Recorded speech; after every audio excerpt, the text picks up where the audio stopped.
Pansamantalang ipinapasara ni Bocaue, Bulacan Mayor Johnny Villanueva ang lahat ng mga tindahan at pagawaan ng paputok sa bayan.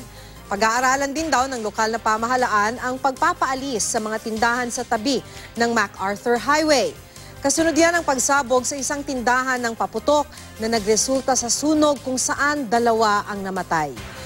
Iimbestigahan ng Bulacan Police Provincial Office kung may nangyaring kapabayaan.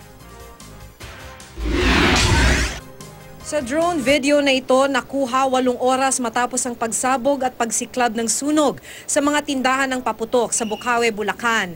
Makikita ang makapal na usok at nagliliyab pa ring apoy sa Gonzales Firecracker Store kung saan sinasabing nagsimula ang sunog.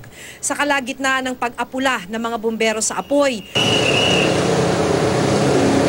ilang pailaw pa ang makikitang sumabog. Sabi ng Bureau of Fire Protection, patunay lang daw ito na maraming paputok ang nakaimbak sa natupok na tindahan. Sabi naman ni Bocaue Mayor Johnny Villanueva, sumusunod naman sa mga permit at requirement ang tindahang pinagmula ng pagsabog. Ayon kay BFP Bocaue Chief Senior Inspector Renante Batchine, maaaring nabasa ang mga paputok dahil sa malakas na ulan noong isang araw. Pero imbes daw na i-dispose, natuyo na lang daw ang mga ito na nagresulta sa pagsabog. Nagkakaroon kasi ng chemical reaction yung pulbura doon sa tubig. Pag nabasa siya at matutuyo, mainitan, iinit po siya. Ang pagsabog nagsimula raw sa tindahan ng paputok ni Gina Gonzales na isa sa 2 nasawi.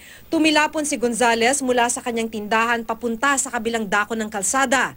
Kanina nakremate na ang labi ni Gonzales. Ang isa pa sa mga malubhang na sugatan nagpapagamot ngayon sa East Avenue Medical Center.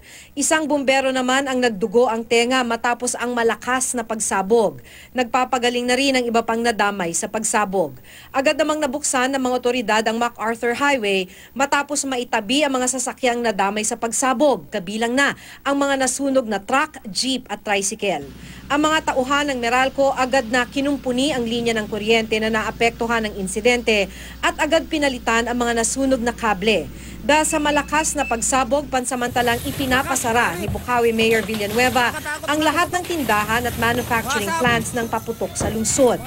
May instruction na tayo na isara muna ang mga tindahan na ito pending the investigation and proper inspection ng lahat para makita lang natin yung compliance, strict compliance ng lahat ng mga dealers and even the manufacturers.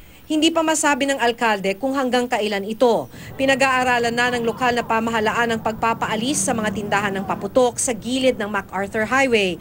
Pero hindi raw ito agad-agad may patutupad dahil kakailanganin ng mga may-ari ng mga tindahan ng paputok ang alternatibong pagkakakitaan.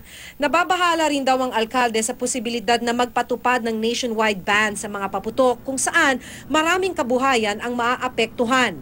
Gayunpaman, handa raw makipagtulungan ng lokal na pamahalaan sa mawawalan ng kabuhayan.